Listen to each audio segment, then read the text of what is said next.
Hello friends, good morning. आज हम लोग कल के वीडियो के आगे के विषय में अध्ययन के लिए यहाँ पे हैं। और कल हम लोग डायोड को बैटरी से किस प्रकार से और कैसे जोड़ा जा सकता है उसके लिए बात किए थे कि डायोडों को हम लोग किसी भी सेल से या बैटरी से दो प्रकार से जोड़ सकते हैं। जब हम लोग पी क्षेत्र को धन प्लेट से या धन ध्रुव से और एन क्षेत्र को ऋण प्लेट से या ऋण ध्रुव से जोड़ते हैं तो इस संयोजन को हम लोग फॉरवर्ड बेसिंग या अग्र दिशिक कहते हैं। इसी प्रकार जब हम लोग पी क्षेत्र को ऋण प्लेट से और एन क्षेत्र को धन प्लेट से जोड़ते हैं तो इस संयोजन को हम लोग रिवर्स बेसिंग कहते हैं। रिवर्स बेसिंग में एक छोटा सा अलग से पॉइंट है एवलांस भंजन, एवलांस ब्रेकडाउन। एवलांस भंजक क्या होता है? तो रिवर्स बेसिंग में डायोड को जब हम लोग जोड़ते हैं तो डायोड का जो आंतरिक वैद्युत क्षेत्र है और जो बैटरी के द्वारा उपलब्ध कराया गया वैद्युत क्षेत्र है, ये दोनों समदिश होने से कुल वैद्युत क्षेत्र की तीव्रता जो है या प्रभावी वैद्युत क्षेत्र की तीव्रता जो है बढ़ जाती है। इस प्रभावी वैद्युत क्षेत्र की तीव्रता के बढ़ने के कारण पी क्षेत्र के कोटर इस अवक्षय परत से दूर जाते हैं और एन क्षेत्र के इलेक्ट्रॉन भी अवक्षय परत से दूर जाते हैं। इसलिए पी क्षेत्र के बहुसंख्यक अर्थात कोटर और एन क्षेत्र के बहुसंख्यक अर्थात इलेक्ट्रॉन ये अवक्षय परत तक अब पहुंच नहीं पाते हैं। इस प्रकार अब धारा कैसे उत्पन्न होती है? तो धारा के लिए यहाँ पे पी क्षेत्र के अल्पसंख्यक, पी क्षेत्र में अल्पसंख्यक इलेक्ट्रॉन और एन क्षेत्र के अल्पसंख्यक कोटर, तो रिवर्स बेसिंग में या पश्च अभिनत में क्या होता है कि पी क्षेत्र के अल्पसंख्यक इलेक्ट्रॉन और एन क्षेत्र के अल्पसंख्यक कोटर इस वैद्युत क्षेत्र की दिशा में ये गति करना प्रारंभ करते हैं, क्योंकि यह वैद्युत क्षेत्र कोटर के लिए ये इस एन क्षेत्र के अल्पसंख्यक कोटर के लिए मतलब उपयुक्त है और पी क्षेत्र के इलेक्ट्रॉन के लिए उपयुक्त है। तो इलेक्ट्रॉन जो है इस वैद्युत क्षेत्र के विपरीत दिशा में और कोटर जो है वैद्युत क्षेत्र की दिशा में गति करने लगते हैं और इस प्रकार जो है एक बहुत ही अल्प धारा जो है पश्च अभिनत पे हम लोगों को प्राप्त होती है, जो कि इस अल्पसंख्यकों के कारण उत्पन्न होती है। और जैसे जैसे यहाँ से हम लोग विभव बढ़ाते हैं तो विभव के बढ़ाने पर इस अल्पसंख्यक आवेशों के कारण धारा की मात्रा में बहुत ही कम वृद्धि होता है। अग्र अभिनत के सापेक्ष यह वृद्धि जो है बहुत ही कम होता है, लेकिन वह एक विशेष विभव जिस पर इस अल्पसंख्यक जो इलेक्ट्रॉन है, अल्पसंख्यक इलेक्ट्रॉन है, ठीक है, यहाँ अल्पसंख्यक इलेक्ट्रॉन पी क्षेत्र में और एन क्षेत्र के अल्पसंख्यक कोटर हैं, इनकी संख्या तो कम है, लेकिन होता यह है कि एक विशेष विभव पर इस अवक्षय परत में जो सहसंयोजक बंध बने हुए हैं ये सहसंयोजक बंध टूटते हैं और जब उस विशेष विभव पे जब ये सहसंयोजक बंध टूटते हैं तब इस परिपथ में धारा का मान अचानक से एकाएक बहुत तेज़ी से बढ़ता है और जो है कि धारा जो है तुरंत जो है अपने पीक पे पहुंच जाता है। तो जिस विभव पर इस अवक्षय परत की सहसंयोजक बंध टूट के कोटर और इलेक्ट्रॉन उत्पन्न करते हैं उसी विभव को हम लोग कहते हैं एवलांस भंजन या एवलांस ब्रेकडाउन। एवलांस भंजन या एवलांस ब्रेकडाउन और फॉरवर्ड रिवर्स बेसिंग वाला बाकी सब चीज़ पिछले वीडियो में बताया गया था आपको, इसमें सिर्फ हमको यही बताना था एवलांस भंजन।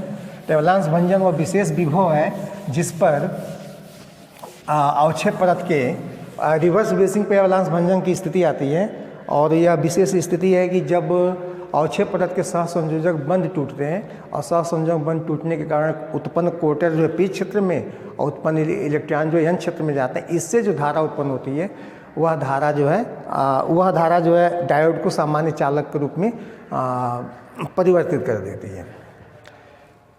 इसके बाद से किसी परिपथ में हम लोग डायोड का चिन्ह कैसे बनाते हैं या डायोड कैसे बनाते हैं और फिर जो डायोड का प्रतीक है उस डायोड के प्रतीक के आधार पर हम लोग कैसे जान पाते हैं कि वह डायोड फॉरवर्ड बेसिंग है कि रिवर्स बेसिंग है, उसके विषय में।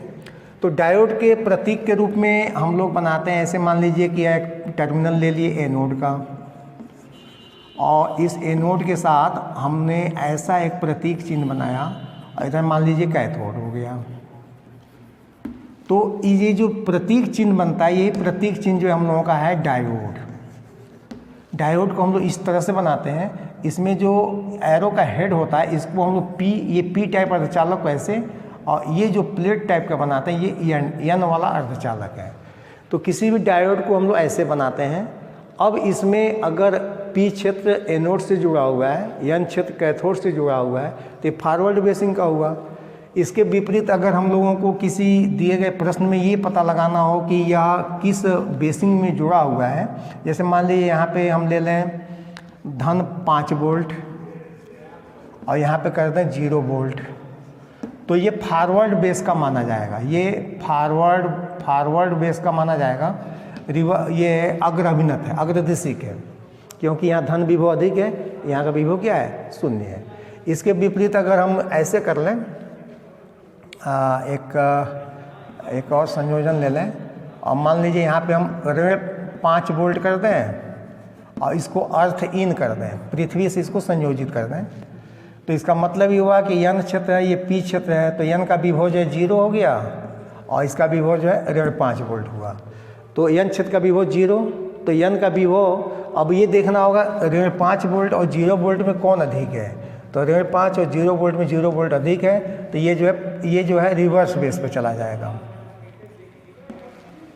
आपको बताया गया है कि जब धन प्लेट के आधार पे हम बताते हैं कि वह क्या है, वह जो है कि फॉरवर्ड बेसिंग है कि रिवर्स बेसिंग है, उसके हिसाब से।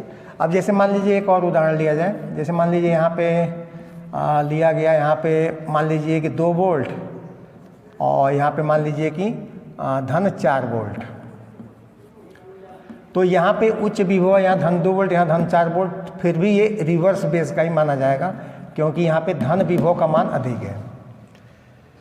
ऐसे ही अगर हम यहाँ पे डायोड बना के और इसके पी क्षेत्र पे ले लें ऋण 2 वोल्ट और यहाँ ले लें ऋण 4 वोल्ट, तो अब मान जो है ऋण 2 वोल्ट का अधिक है, इसलिए अब ये जो है फॉरवर्ड बेसिंग का माना जाएगा। तो अर्थिन हो या इस तरह से दोनों धनात्मक विभव हों या दोनों ऋणात्मक विभव हों, उसमें ये पता लगाना, तो ये देखिए कि कौन सा सिरा अधिक धनात्मक है। अगर पी क्षेत्र का सिरा अधिक धनात्मक है तो अग्र अभिनत, और यदि पी क्षेत्र का सिरा जो है अधिक ऋणात्मक है तो वो रिवर्स बेसिंग या पश्चदिशिक होता है। ये हो गया डायोड का संकेत या प्रतीक। और फिर डायोडों को परिपथ में लगा के ये जानना कि डायोड अग्र अभिनत में जुड़ा हुआ है कि पश्च अभिनत में, वह इन विधियों से जाना जाता है। फिर इसके बाद हम लोग डायोड के अनुप्रयोग में देखेंगे, और डायोड के अनुप्रयोग में यहाँ पे 2 अनुप्रयोग है जो कि बहुत ही यूपी बोर्ड के पेपर के लिए बहुत ही मतलब इम्पॉर्टेंट है। पेपर में हमेशा ये प्रश्न पूछता है कि डायोड को एज ए रेक्टिफायर मतलब दिष्टकारी, तो डायोड का उपयोग जो है दिष्टकारी धारा उत्पन्न करने के रूप में किया जाता है। और दिष्टकारी धारा मतलब डीसी करंट उत्पन्न करने में किया जाता है। तो डीसी करंट डायोड से 2 तरह से उत्पन्न होते हैं। एक होता है हाफ वेव रेक्टिफायर, यानी कि अर्ध तरंग दिष्टकारी।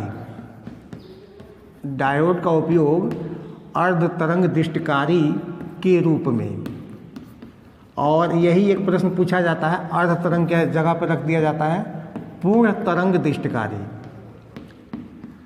पूर्ण तरंग दिष्टकारी। तो डायोड का 2 उपयोग है। पहला उपयोग है कि use application of diode as a half wave rectifier और use of diode as a full wave rectifier. अर्ध तरंग दिष्टकारी के रूप में डायोड और पूर्ण तरंग दिष्टकारी के रूप में डायोड। डायोड का उपयोग करने के लिए हम लोग एसी स्रोत लेते हैं, और एसी स्रोत से जो धारा उत्पन्न होती है, इसी धारा को हम लोग डीसी में कैसे बदलते हैं, उसके लिए डायोड का उपयोग कैसे किया जाता है उसको समझिए। ये एसी स्रोत हो गया। एसी स्रोत के साथ हम लोग यहाँ पे एक इंडक्टेंस लेके इसको ये कर लिए, ये L1 हो गया, ये L2 हो गया। अब अगर आपको हाफ वेव यानी कि अर्ध तरंग दृष्टिकारी के रूप में डायोड का उपयोग दिखाना है या जानना है, तो उसके लिए आप यहाँ पे एक डायोड लगा लीजिए, और डायोड को लगाने के बाद अब सर्किट को पूरा कर लीजिए, और यहाँ पे जो है प्रतिरोध, लोड प्रतिरोध RL लगा लीजिए। ये आपका आउटपुट हो गया।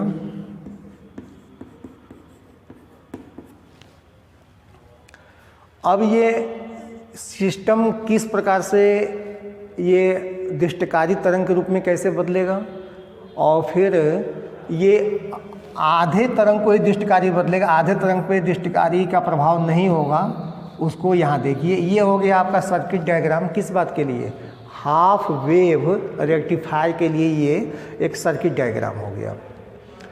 अब इसमें प्रक्रिया कैसे होती है, तो ये हम लोगों का है AC स्रोत है। AC स्रोत में हम सबको पता है कि AC स्रोत में जो इधर करंट इनपुट या विभव का जो इनपुट होता है वह ऐसे होता है, मतलब वो समय के साथ धारा और विभव दोनों के मान में लगातार क्या होता है? परिवर्तन होता है, तभी ये जाके ये AC करंट कहलाता है। ये सब लोग जानते हैं हम। ये इस पर अगर V ले लिया जाए, इस पर T ले लिया जाए, तो ये जो AC करंट के लिए ये इनपुट है। इसमें किसी क्षण बात किया जाए, मान लीजिए किसी क्षण पे यह सिरा जो है धनात्मक है, उस क्षण यह सिरा जो है ऋणात्मक होगा। प्रेरण से जो इसमें विद्युत धारा उत्पन्न होगी उसमें उसकी वजह से यह धनात्मक और ये ऋणात्मक होगा। तो ध्यान से देखिए, इसका P क्षेत्र इस क्षण इस धनात्मक भाग से जुड़ा हुआ है। धनात्मक भाग से जुड़े होने के कारण ये धन क्षेत्र में, और ये जो N क्षेत्र जो है ऋण भाग से जुड़ा हुआ है, इसलिए जो PN क्षेत्र हुआ पूरा का पूरा, ये जो अग्र अभिनत हो गया। अग्र अभिनत हो गया मतलब इस परिपथ में धारा बहेगी। परिपथ में धारा बहेगी तो इसको थोड़ा यहाँ से समझा जाए कि यहाँ से लेके यहाँ तक के लिए ये धनात्मक भाग है, विभव का ये धनात्मक भाग है। ये विभव जो है तब तक धनात्मक बना रहेगा जब तक हम लोग इस समय में यहाँ से यहाँ तक पहुँचेंगे। ये धनात्मक भाग है, इसमें विभव का मान कम है, फिर अधिकतम है, फिर न्यूनतम होकर 0 हुआ, तब तक ये धनात्मक रहेगा। इस अवस्था में इसी अनुपात में आगे के परिपथ में हम लोगों को धारा प्राप्त, वो धारा या विभव जो है प्राप्त होगा, इसके सापेक्ष यहाँ विभव प्राप्त होगा। लेकिन अगले आधे चक्र में क्या होगा, तो अगले आधे चक्र में यह भाग जो है ऋणात्मक हो जाएगा और यह भाग जो है धनात्मक हो जाएगा। वैसे ही यह भाग जो है ऋणात्मक हो जाएगा, यह भाग जो है धनात्मक हो जाएगा।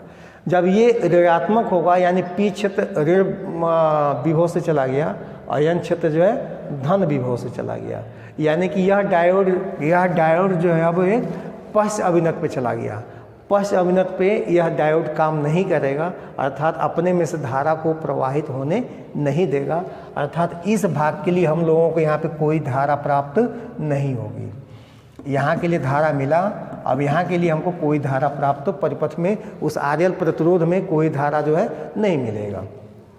फिर जो ही ये शून्य पहुँचेगा और ये सिरा फिर धनात्मक भाग में पहुँचा, तो फिर ये धनात्मक हुआ, ये ऋणात्मक हुआ, तो ये धनात्मक हुआ, ये ऋणात्मक हुआ, फिर ये डायोड D जो है अग्र अभिनत पे गया और फिर इसके सापेक्ष जो हम लोगों को फिर यहाँ धारा या विभव यहाँ पे फिर मिलेगा और फिर अगले चक्र में ये ऋणात्मक भाग में गया, तो इसके ऋणात्मक में जाने के कारण फिर इसमें धारा जो है नहीं मिलेगी। इस प्रकार आउटपुट में जो हम लोगों को विभव या धारा प्राप्त होगा वह रुक के, मतलब धनात्मक भाग के लिए तो धारा और विभव मिलेगा, लेकिन ऋणात्मक भाग के लिए कोई धारा और विभव नहीं मिलेगा।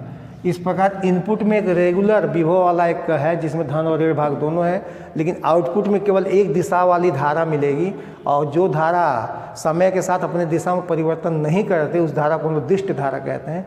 तो इसीलिए इस एकल डायोड के प्रयोग से जो परिपथ तैयार किया गया है, इस परिपथ को हम लोग अर्ध तरंग दिष्टकारी के रूप में जानते हैं। और यह जो एकल डायोड है, यह डायोड जो है इस पूरे तरंग को, पूरे इनपुट को एक दिष्टकारी धारा के रूप में परिवर्तित कर देता है।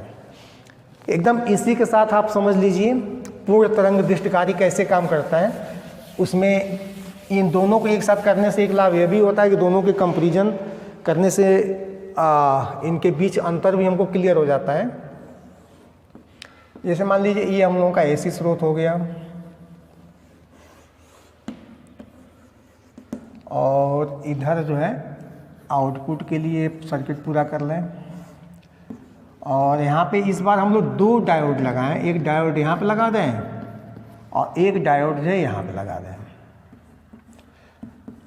और दोनों डायोड के साथ अब इसमें संयोजन के विषय में थोड़ा सा ध्यान दिया जाए कि जैसे मान लीजिए ये AC स्रोत है, AC स्रोत में जिस समय धनात्मक होगा उस क्षण ये ऋणात्मक होगा सिरा, और ये सिरा जब ऋणात्मक होगा तो यहाँ मान लीजिए कि धन 5 वोल्ट है और यहाँ ऋण 5 वोल्ट है, तो दोनों सिरों के विभवांतर 10 वोल्ट हुआ।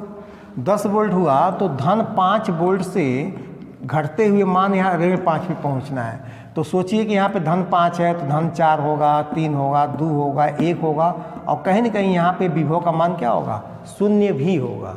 तो जिस बिंदु पे विभव 0 होगा उसी के करस्पॉन्डिंग इधर भी क्या होगा, विभव 0 होगा। तो इधर से जो लोड प्रतिरोध है वह इसी 0 विभव से ही जोड़ दिया जाएगा, इस RL से ही क्या किया जाएगा, जोड़ दिया जाएगा। अब ये 2 डायोड होगा इस परिपथ में, और वही प्रक्रिया फिर समझिए कि जिस क्षण ये धनात्मक उस क्षण ये धनात्मक, यह धनात्मक तो यह ऋणात्मक, यह ऋणात्मक तो यह और यह मिलके ये 0 ये धनात्मक, तो ये अग्र अभिनत हुआ और ये काम करेगा, इससे धारा बहेगी। तो आधे चक्र के लिए D1 डायोड काम करेगा और अगले आधे चक्र में ये धनात्मक हुआ, ये ऋणात्मक हुआ, ये धनात्मक हुआ तो इधर धनात्मक, ये क्या हुआ, ये ऋणात्मक हुआ। उस अवस्था में ये ऋणात्मक और ये 0 है तो ये पश्च अभिनत पे गया तो डायोड D1 बंद हो जाएगा। और डायोड D2 के लिए धनात्मक और यहाँ का विभव 0 तो धनात्मक और 0 तो ये अग्र अभिनत हुआ, तो ये डायोड काम करेगा और परिपथ में धारा बहेगी। तो अगर एकल डायोड लगाया तो वो हाफ वेव रेक्टिफायर का काम करता है, और 2 डायोड लगा दिए तो ये फुल वेव रेक्टिफायर का काम करता है।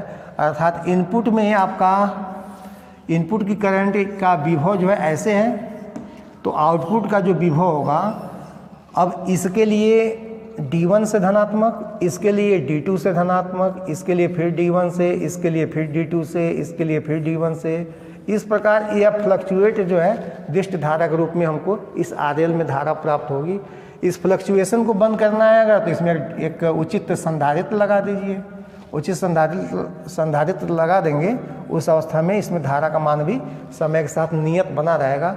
इस प्रकार यह जो डिवाइस है, ये संयोजन जो है एक यहाँ पे इस प्रकार की धारा उत्पन्न करेगी जो एक पूर्ण तरंग दृष्टिकारी के रूप में यहाँ धारा हमको प्राप्त होगी। तो डायोड का उपयोग यहाँ एक बहुत महत्वपूर्ण उपयोग है। डायोड का उपयोग अर्ध तरंग दृष्टिकारी और पूर्ण तरंग दृष्टिकारी के रूप में, ये बोर्ड परीक्षा में निश्चित रूप से यहाँ से कुछ न कुछ पूछा जाता है। तो पूछने के लिए आपकी बहुत सारी चीज़ें हैं, बहुत सारे प्रकार हैं जिससे पूछा जा सकता है, लेकिन आप पूरी थियरी अगर ठीक से जानते रहेंगे तो इसमें कहीं से कुछ भी पूछा जाएगा उसको बता सकते हैं। तो सबसे पहले अर्ध तरंग दृष्टिकारी, उसका फिगर बनाइए। फिगर बनाने के बाद इसको समझाइए कि L1 L2 फिर क्रोड, AC स्रोत, डायोड D पूरा बता दीजिए। फिर इसकी क्रिया विधि लिख दीजिए जैसे समझाया गया। उसी तरह से इसमें इसका फिगर बना दीजिए और फिर इसकी क्रिया विधि लिख लीजिए, इसका नोट्स तैयार करिए। फिर इसके बाद से अब बहुत कम ही बचा है, 1-2 वीडियो में आपका सिलेबस जो है पूरा हो जाएगा। Okay, thank you.